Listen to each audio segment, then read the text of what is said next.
નમસ્તે વિદ્યાર્થી મિત્રો, ઉમા વિદ્યા સંકુલની યુટ્યુબ ચેનલ પર આપ સૌનું હાર્દિક સ્વાગત છે। આજે આપણે ધોરણ 11 સબ્જેક્ટ છે BA વાણિજ્ય વ્યવસ્થા અને સંચાલન, તો એમાં આપણે ચેપ્ટર નંબર 8 પાર્ટ 1 અને પાર્ટ 2 આપણે અભ્યાસ કરી ચૂક્યા છીએ। ધંધાકીય મૂડીના પ્રાપ્તિ સ્થાનો એટલે આ ચેપ્ટરમાં આપણે શું ભણ્યા કે મૂડી એટલે શું, ધંધાના મૂડીની શું જરૂરિયાત પડે છે, અથવા તો નાણાંનું મહત્ત્વ રહેલું છે। તો નાણું એ જે માનવીમાં રક્ત કરોડરજ્જુ સમાન છે, એવી જ રીતે નાણું પણ ધંધાકીય મૂડી માટે ઇમ્પોર્ટન્ટ છે। એવી જ રીતે માલિકીના ભંડોળો જોયા, એમાં 3 પ્રકાર જોયા: ઇક્વિટી શેર, પ્રેફરન્સ શેર, રાખી મૂકેલી કમાણી, સ્વેટ ઇક્વિટી શેર। ઇક્વિટી શેરના લક્ષણો જોયા, પછી ઇક્વિટી શેરના પ્રકારો જોયા, પછી પ્રેફરન્સ શેર એટલે શું કે જેને પહેલો પ્રેફરન્સ આપવામાં આવે, ડિબીચર કે ડિવિડન્ડની વહેંચણી વખતે જેને પહેલો પ્રેફરન્સ આપવામાં આવે એને શું કહેતા હતા? Preference share. ઇક્વિટી શેર અને પ્રેફરન્સ શેરનો આપણે શું જોયો? તફાવત જોયો કે ઇક્વિટી શેર એટલે શું અને પ્રેફરન્સ શેર એટલે શું, એનો આપણે તફાવત જોયેલો છે। પછી છે રાખી મૂકેલી કમાણી, એટલે રાખી મૂકેલી કમાણી છે એ આપણને કઈ રીતે ધંધામાં ઉપયોગ લાગે, જે નફો છે એક બાજુ રાખી મૂકવામાં આવ્યો છે તો ધંધામાં કઈ રીતે કામમાં લાગે એ જોવામાં આવે છે। ત્યારબાદ છે એની મર્યાદાઓ જોઈ, પછી ઉછીના ભંડોળો એટલે શું, તો ઉછીના ભંડોળો વિશે આપણે ચર્ચા કરી કે ડિબેન્ચર, બોન્ડ, જાહેર થાપણો। ડિબેન્ચર એટલે શું, ડિબેન્ચરના પ્રકારો, બોન્ડ એટલે શું, જાહેર થાપણો જે કંપની દ્વારા આપણે સ્વીકારીએ છીએ એના ફાયદા જોયા કે સુખના સમયમાં જાહેર થાપણો આપણને શા માટે ઉપયોગી છે, વિધાન સમજાવો। મેં તમને કીધું હતું કે પૂછાઈ શકે એમ છે કે સુખના સમયમાં જાહેર થાપણો શા માટે ઉપયોગી છે। ત્યારબાદ નાણાકીય સંસ્થાઓ દ્વારા લોન એટલે IFCI, IDBI, GSFC અને GIIC બધાના ફૂલ ફોર્મ ખાસ વિદ્યાર્થી યાદ રાખજો, એક્ઝામમાં પૂછાવાની વધારે શક્યતાઓ છે। ઇવન અત્યારે એક્ઝામમાં 1-2 પૂછાય, પણ આગળ તમે કોમ્પિટિટિવ એક્ઝામ પાસ કરશો, એક્ઝામ આપશો ત્યારે પણ બધાના ફૂલ ફોર્મ આવવાની શક્યતાઓ રહેલી છે, એટલે ફૂલ ફોર્મ ખાસ યાદ રાખવા। ત્યારબાદ આપણે એના નાણાકીય સંસ્થાના કાર્યો જોયા અને હવે આજનો ટોપિક ચાલુ કરીએ છીએ વેપારી બેંકો। વેપારી બેંક એટલે શું? સામાન્ય રીતે આપણે જોયું કે બેંક એટલે શું, તો જ્યાં પૈસાની લેવડ દેવડ થતી હોય, લોન આપવામાં આવતી હોય, લોકર ખોલી આપવામાં આવતું હોય, શેર બ્રોકર્સો દ્વારા રોકાણ કરવામાં આવતું હોય, એને શું કહેવાય? બેંક કહેવાય, કે જ્યાં આપણે પૈસા ડિપોઝિટ કરીએ, ઉપાડીએ, જમા કરીએ, એ કાર્ય કરતા હોય। પણ વેપારી બેંક એટલે કે જે વેપારી કાર્યો થતા હોય એની માટે ધિરાણ કરવું, લોન લેવી, પ્લસ ઓવરડ્રાફ્ટ, વેપારીની શાખ, આંતરકીય થાપણો બધા વિશેની જે માહિતી આપે એને શું કહેવામાં આવે છે? વેપારી બેંક તરીકે ઓળખવામાં આવે છે। તો જોઈએ, ટૂંકા ગાળાની કાર્યશીલ મૂડી પૂરી પાડવા વેપારી બેંકોનું સ્થાન ઘણું મહત્વનું છે। શું કીધું છે? ટૂંકા ગાળાની કાર્યશીલ મૂડી। કાર્યશીલ મૂડી એટલે અગાઉ મેં તમને કીધેલું જ છે કે રોજબરોજ જે આપણે વાપરવામાં આવતી હોય ધંધાકીય એકમોમાં ડેઇલી બેઝ પર જે મૂડીનો ઉપયોગ કરતા હોય એને શું કહીએ છીએ? કાર્યશીલ મૂડી તરીકે ઓળખીએ છીએ। દેશના વેપારી કે ઉદ્યોગ પોતાની કાર્યશીલ મૂડીની જરૂરિયાત સંતોષવા મહદઅંશે વેપારી બેંકો પર આધાર રાખે છે। જાહેર જનતા પાસેથી સ્વીકારેલી થાપણોને વેપારી બેંકો ધંધાકીય એકમોને ધિરાણ કરે છે। તેમાં મુખ્ય 3 રીત છે: લોન, કેશ ક્રેડિટ અને ઓવરડ્રાફ્ટ। લોન, કેશ ક્રેડિટ અને ઓવરડ્રાફ્ટ એ એની શું છે? વેપારી બેંકોની મુખ્ય 3 રીતો છે। હવે પહેલું જોઈએ કે લોન એટલે શું, તો સામાન્ય ભાષામાં આપણે કેટલા પ્રકારની લોન આવે છે? હોમ લોન આવે છે, કાર લોન આવે છે, પછી કોઈ પણ એમાં પણ ગીરવી મૂકીને વસ્તુ તમે લોન આપી શકે છે એટલે ગીરો લોન આવે છે। એમાં અલગ અલગ ટાઈપની લોન, ખેત પેદાશો પર તમને લોન મળે છે, સબસિડી મળે છે। તો લોન વિવિધ પ્રકારની આપણને જોવા મળે છે। વેપારી બેન્કો લોન દ્વારા ધંધાદારી સંસ્થાઓને ધિરાણ આપે છે, જે બેંકના નીતિ નિયમો અનુસાર હોય છે। તે માટે ધંધાકીય એકમની નાણાકીય જરૂરિયાત, નાણાં પરત કરવાની શક્તિ અને પાછલા વર્ષના વાર્ષિક હિસાબો તથા ધંધાની નફાકારકતા વગેરે યોગ્ય ચકાસણી કરીને લોન આપે છે। હવે વેપારી બેન્કો છે એની પાસેથી આપણે લોનની ખરીદી કરીએ છીએ, એટલે લોન એની જોડે માગીએ છીએ કે મારે પૈસાની જરૂર છે, એ બેંક પાસેથી શું કરીએ કે અમને લોન આપો। તો લોન કયા કારણ, કયા બેઝ પર આપણને આપે? એમને તો ના આપી દે ને કે હા ભાઈ હું લોન માગવા ગઈ અને મને આપી દીધી, એમ ના આપી શકે।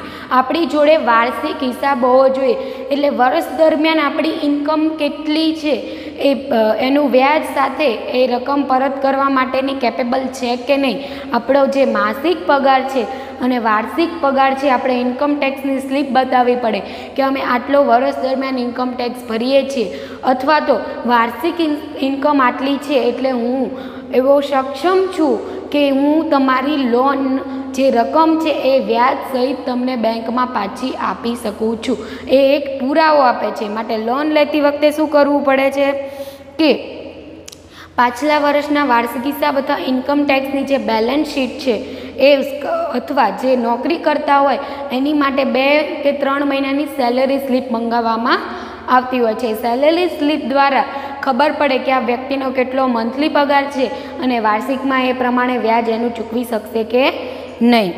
ત્યારબાદ છે કે નાણાં પરત કરવાની શક્તિ, એટલે આપણું બેકગ્રાઉન્ડ કે આપણે જમીન કે કોઈ કારખાના કે કોઈ મિલકત આપણા નામે છે કે નહીં, નાણાં પરત કરવાની શક્તિ છે કે નહીં, તો એ ખાસ ધ્યાન રાખવામાં આવતું હોય છે।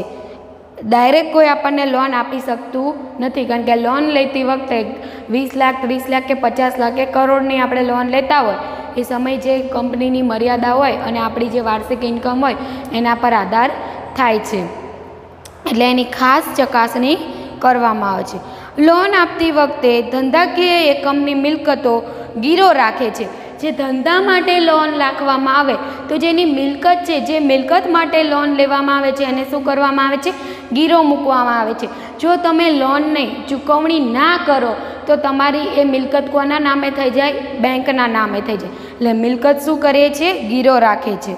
મંજૂર થયેલ લોનની રકમ પર નક્કી કરેલ દરે વ્યાજ ચૂકવવું પડે છે। એટલે લોન જે મંજૂર થઈ કે ના યસ આજથી તમારી લોન ચાલુ થાય છે, તો એ મંથથી નક્કી કરેલો 5%, 10%, 6% કે મિનિમમ જેટલા પણ 9%, 8% જે અલગ અલગ હોય, હોમ લોનમાં પણ અલગ પર્સન્ટેજ તમારે વ્યાજ ચૂકવવું પડે છે, કાર લોનમાં પણ અલગ, એવી રીતે પ્રાઇવેટ બેન્કિંગમાં પણ અલગ હોય છે અને સરકારી બેંકમાં પણ અલગ હોય છે। SBI છે એ હોમ લોન અને કાર લોન માટે સૌથી ઓછામાં ઓછું ઇન્ટરેસ્ટ લે છે। લોનની રકમ નક્કી કરેલ હપ્તા અથવા એક સાથે પરત કરી શકાય છે, એટલે ઇન્સ્ટોલમેન્ટ પાડેલા હોય કે 3 મહિને, 2 મહિને કે મંથલી, તો નક્કી કરેલા હપ્તા સાથે અથવા તો એક સાથે વાર્ષિકમાં પણ બધું જ વ્યાજ તમે ચૂકવણી કરી શકો છો। એટલે આવી રીતે આખી પૂરી લોનની પ્રોસેસ થાય છે। નેક્સ્ટ છે કેશ ક્રેડિટ। વેપારી બેન્કોએ ઉદ્યોગ અને ધંધાકીય જરૂરિયાત માટે માલ સ્ટોક કે અંગત મિલકતોની જામીનગીરી પર જે રકમ મંજૂર કરે તેને કેશ ક્રેડિટ કહે છે। શું કીધું છે? વેપારી બેન્કો અથવા ઉદ્યોગો ધંધાકીયની જરૂરિયાત માટે, જે ધંધાની જરૂરિયાત માટે આપણે શરૂનો સ્ટોક છે, જે માલ સ્ટોક છે એ ખરીદવા માટે જે જામીનગીરી આપે, અંગત મિલકતો પર જામીનગીરી આપતી હોય એ મંજૂરીને શું કહીએ છીએ? કેશ ક્રેડિટ, જેને ટૂંકમાં શું કહેવામાં આવે છે? સીસી તરીકે પણ ઓળખવામાં આવતું હોય છે। ધંધાદારી એકમો જેટલા પ્રમાણમાં જેટલા સમય માટે આ નાણાંનો ઉપયોગ કરે તેટલા પ્રમાણમાં નક્કી કરેલ દરે વ્યાજ ચૂકવવું પડે છે। શું કીધું છે? જેટલા પ્રમાણમાં અને જેટલા સમય માટે ધંધાદારીઓ જે નક્કી કરે એના પર આપણે વ્યાજ ચૂકવવું પડે છે। નેક્સ્ટ છે ઓવરડ્રાફ્ટ, જેને શું કહેવામાં આવે છે? ઓડી તરીકે ઓળખવામાં આવે છે। હવે ઓવરડ્રાફ્ટ એટલે શું તો જોઈએ। વેપારી બેન્કો કે ધંધાકારી સંસ્થાના ચાલુ મિલકત ખાતા સિલક તેના કરતાં નક્કી કરેલી મર્યાદા વધુ રકમ ઉપાડવાની સગવડ આપે તેને શું કહેવામાં આવે છે? ઓવરડ્રાફ્ટ તરીકે ઓળખવામાં આવે છે. એટલે સપોઝ કે હું કોઈ બિઝનેસ કરતી હોય તો મારા ધંધાનું જે ચાલુ ખાતું છે એમાં જે સિલક હોય, સપોઝ કે 50,000 મારી રોકડ સિલક ચાલુ ખાતામાં છે, તો 50,000થી વધારે રકમની મારે જરૂર હોય અને બેંક મને મદદ કરે કે મારે 50,000ની જગ્યાએ મારે 70,000નો માલ સ્ટોક લાવવાનો છે, તો મારે 20,000 રૂપિયા વધારાના બેંક પાસેથી માગવા પડશે. એટલે એકચ્યુઅલી સિલક મારી જોડે કેટલી છે? 50,000 અને મારે જરૂરિયાત પૈસાની કેટલી છે? 70,000.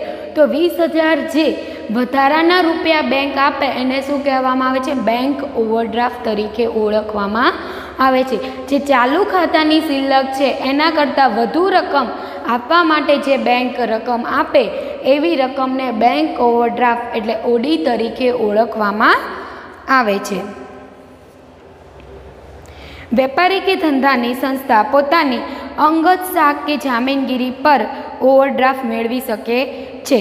ધંધાદારી એકમો જેટલા પ્રમાણમાં જેટલા સમય માટે આ નાણાંનો ઉપયોગ કરે તેટલા પ્રમાણમાં નક્કી કરેલ વ્યાજ ચૂકવવું પડે. એટલે સપોઝ કે મેં 70,000 રૂપિયા લીધા બેંક જોડેથી, તો 20,000 વધારાની રકમ મને બેંકવાળાએ આપી છે, તો એ 20,000 જેટલા પ્રમાણમાં એટલે જેટલા સમયગાળા માટે હું વાપરું છું કે 2 મહિના, 3 મહિના કે 6 મહિના, એ પ્રમાણમાં જે વ્યાજનો દર નક્કી કરેલો હોય છે એ મારે ધીમે ધીમે ચૂકવણી કરવી પડે છે. એટલે દરેક વસ્તુ છે તમે બેંક પાસેથી લો તો સાવ એ મફતમાં મળતી નથી, એના પર તમારે ઇન્ટરેસ્ટ પે કરવો જરૂરી છે. જે વ્યાજનો દર નિશ્ચિત કર્યો હોય, નક્કી કરેલો હોય, એ દર તમારે ચૂકવવાનો રહેશે. પછી ચાહે લોન હોય, ક્રેશ ક્રેડિટ હોય કે ઓડી હોય એટલે ઓવરડ્રાફ્ટ હોય, ત્રણેય પર તમારે વ્યાજ તો ચૂકવવું પડે છે. એટલે તમારા ધંધા માટે, તમારી સરળતા માટે જે ઉપયોગી હોય એ તમે બેંક પાસેથી લઈ શકો છો અને ધંધાને આગળ વધારી શકો છો. નેક્સ્ટ છે વેપારી શાખ. હવે વેપારી શાખ એટલે શું? તો ટ્રેડ ક્રેડિટ ધંધાનો લેણદાર ધંધાકીય એકમને કાચા માલની, તૈયાર માલની કે અન્ય સાધન સામગ્રીની જરૂરિયાત હોય છે.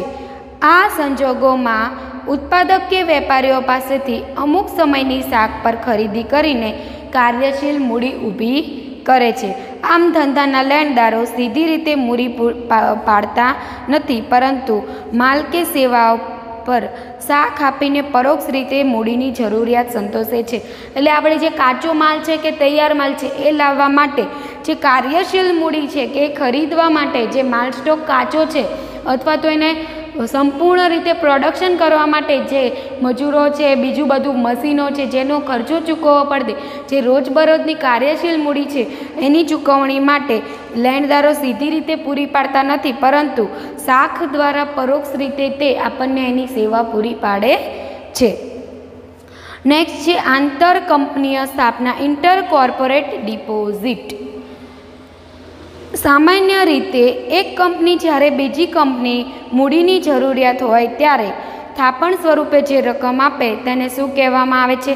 આંતર કંપની થાપણો. શું કીધું છે? ખાસ અંડરલાઈન કરજો કે આંતર કંપની થાપણો એટલે શું?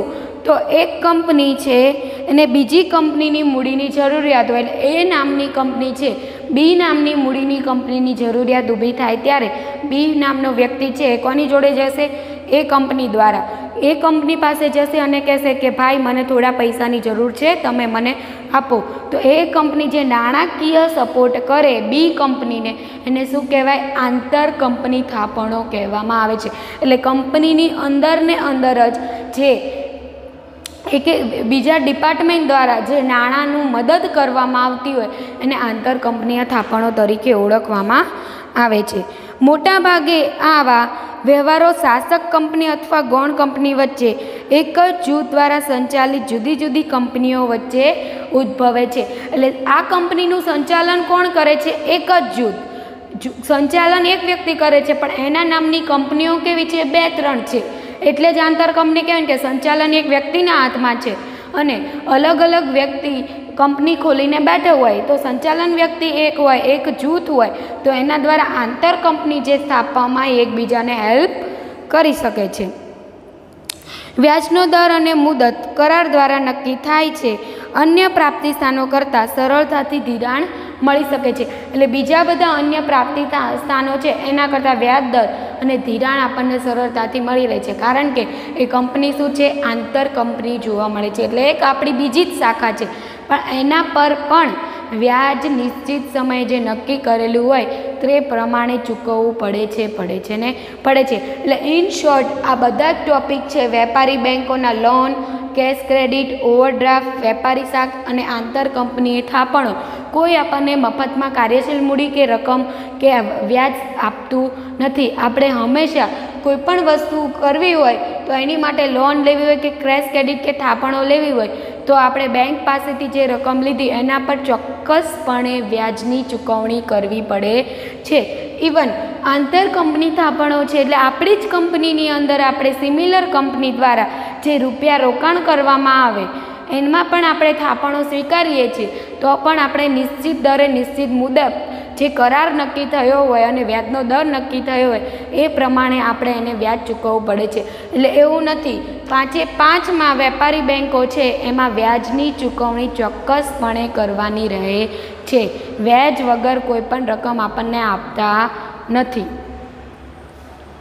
હવે નેક્સ્ટ છે, લાસ્ટ ટોપિક છે આ ચેપ્ટરનો, માલિકીના ભંડોળો અને ઉછીના ભંડોળો. ફર્સ્ટ છે અર્થ.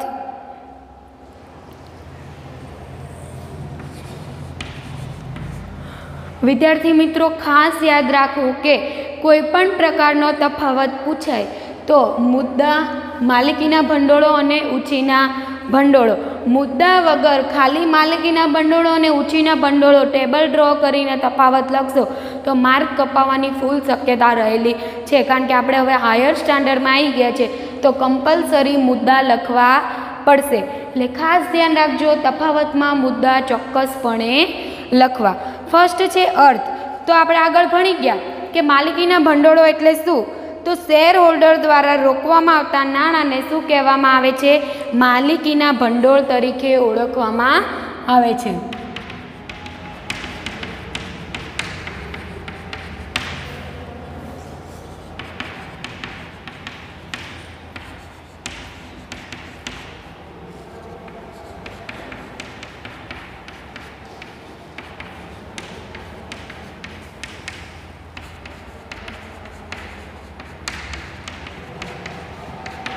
શું છે અર્થ? એમાં ફર્સ્ટ પોઈન્ટ કે શેર હોલ્ડરો દ્વારા રોકવામાં આવતા નાણાંને માલિકીના ભંડોળો કહે છે.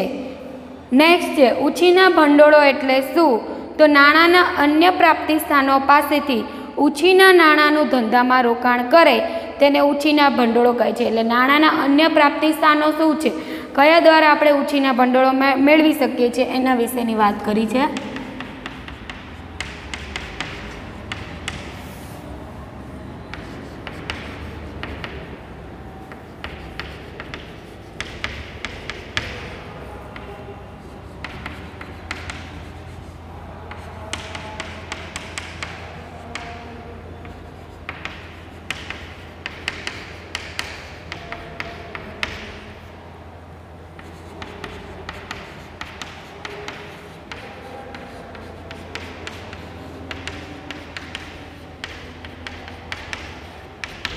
નાણાંના અન્ય પ્રાપ્તિ સ્થાનો પાસેથી નાણાંનું ધંધામાં રોકાણ કરે તેને ઉછીના ભંડોળ કહે છે.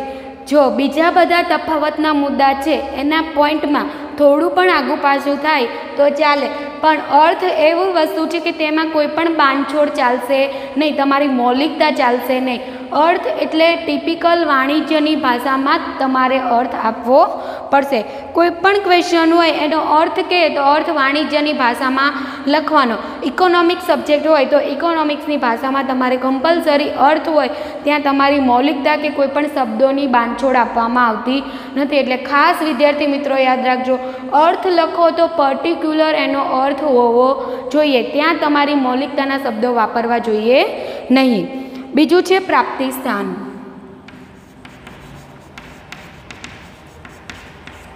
હવે પ્રાપ્તિ સ્થાન એટલે માલિકીના ભંડોળો ક્યાંથી આપણને પ્રાપ્ત થાય છે એના વિશે આપણે લખવાનું છે. તો માલિકીના ભંડોળો ક્યાંથી પ્રાપ્ત થાય છે? ઇક્વિટી શેર, નફાનું પુનઃરોકાણ અને ઘસારો કે અનામત દ્વારા. શેના દ્વારા થાય છે? તો ઇક્વિટી શેર,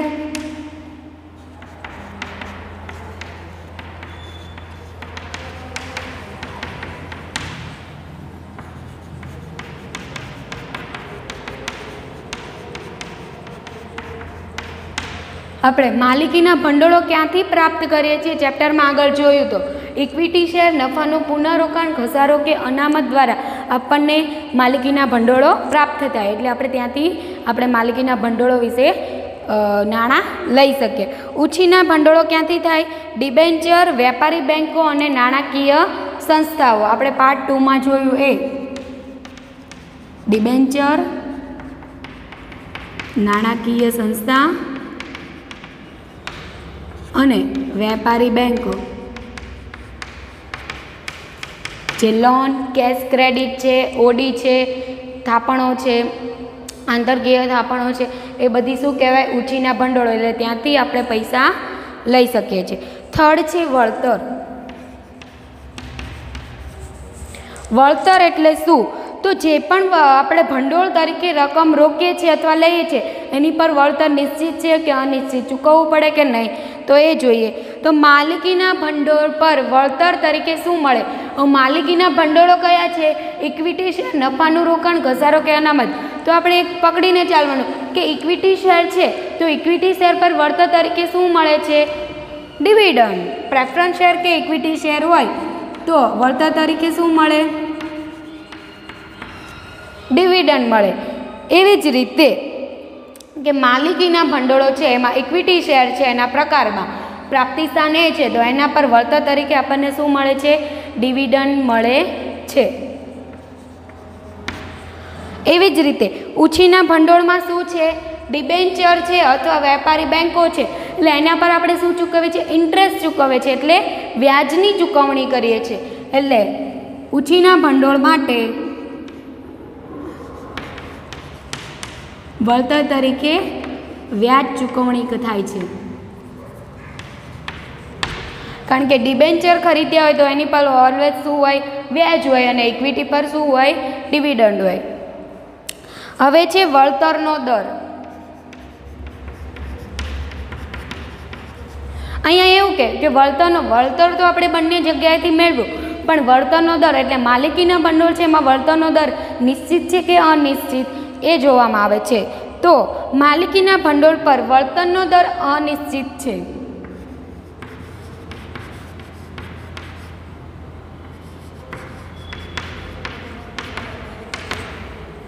શું કીધું છે? અનિશ્ચિત આપણને જોવા મળે છે. અનિશ્ચિત એટલે શું? તો એનો વળતરનો દર છે જે પર્સન્ટેજ છે એ ક્યારેય નક્કી હોતા નથી. જેવી ધંધાની પ્રગતિ અથવા જે પણ ધંધાનું કાર્ય થતું હોય એના પર વધારે ધંધો નફો કરે તો એ પ્રમાણે વળતરનું દર આપતા હોય. એટલે વળતરનું દર નિશ્ચિત જોવા મળતું નથી. કેવું જોવા મળે છે? અનિશ્ચિત. જ્યારે સામે તેનું શું હોય? ઓપોઝિટ હોય. વળતરનું દર શું જોવા મળે છે? નિશ્ચિત જોવા મળે છે.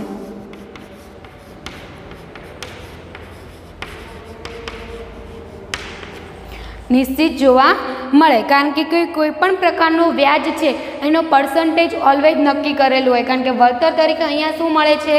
વ્યાજ મળે છે. તો વ્યાજ ઉપર ઓલવેઝ વેપારી બેન્કો કે લોન લેવા જાઓ તો 6% કે 12% એમ કમ્પલસરી વ્યાજનો દર શું હોય છે? નક્કી કરેલો હોય છે. એટલે વ્યાજનો વળતર દર વ્યાજ પર શું જોવા મળે છે? નિશ્ચિત જોવા મળે છે. 5th પોઈન્ટ છે મૂડી પરત. હવે માલિકીના ભંડોળે સૌથી છેલ્લે પરત થાય છે. એટલે મૂડી પરત ઇક્વિટી શેર હોલ્ડર્સ હોય ત્યાં મૂડી પરત કેવી હોય છે? છેલ્લે એટલે લાસ્ટમાં પરત કરે છે. એટલા જ માટે આપણે ઇક્વિટી શેર, નફાનું રોકાણ લખ્યું, પણ પ્રેફરન્સ શેર શા માટે ના લખ્યા? કારણ કે પ્રેફરન્સ શેરને શું હોય છે? પસંદગીના, એટલે પહેલાં આપવામાં આવે છે.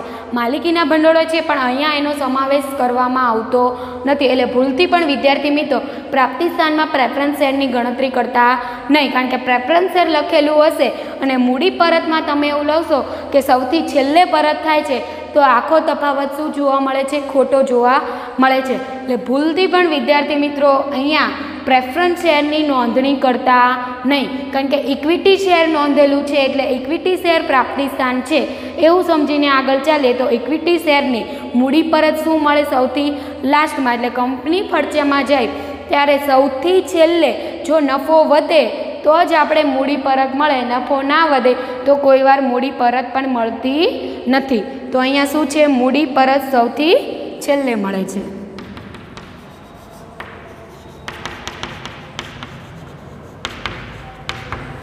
એટલે ઇક્વિટી શેરની સૌથી છેલ્લે મૂડી પરત મળે છે અને ઉછીના ભંડોળો છે એ માલિકીના ભંડોળો પહેલાં પરત થાય છે।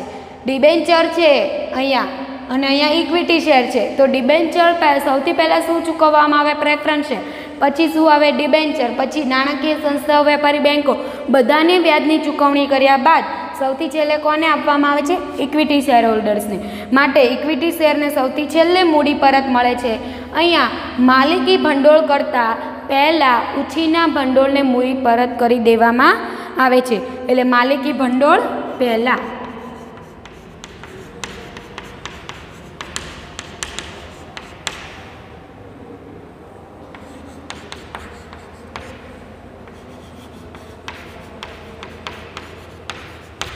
માલિકીના જે ભંડોળો છે એની પહેલાં ઉછીના ભંડોળને મૂડી પરત કરવામાં આવે, એટલે અહીંયા સૌથી છેલ્લે અને અહીંયા પહેલાં, ખાસ યાદ રાખો। ચલો એકવાર જોઈ લઈએ અર્થ। તો માલિકીના ભંડોળો એટલે શેરહોલ્ડર દ્વારા રોકવામાં આવતા નાણાંને માલિકીના ભંડોળો કહેવામાં આવે છે। ઉછીના એટલે નાણાંના અન્ય પ્રાપ્તિ સ્થાનો પાસેથી નાણાંનું ધંધામાં રોકાણ કરે તેને ઉછીના ભંડોળ કહે છે।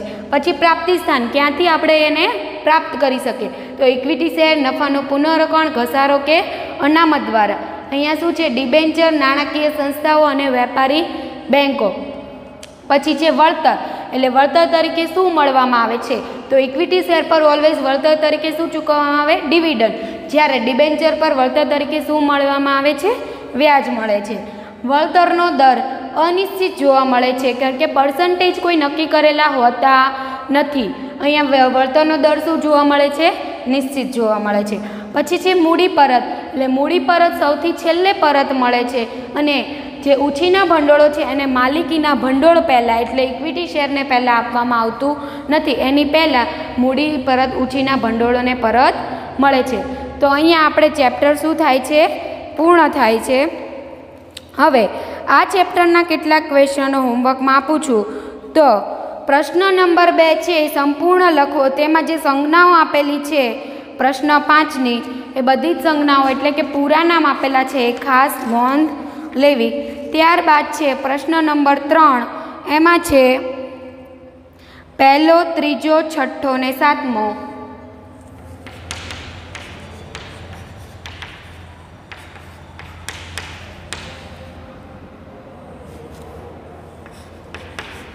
પહેલો, ત્રીજો, છઠ્ઠો ને સાતમો। પછી પ્રશ્ન નંબર 4 એમાં છે પહેલો, બીજો, ચોથો અને પાંચમો ક્વેશ્ચન છે ટૂંક નોંધ, એમાં આંતરથાપણો લખવાનો છે એટલે સી નંબરની।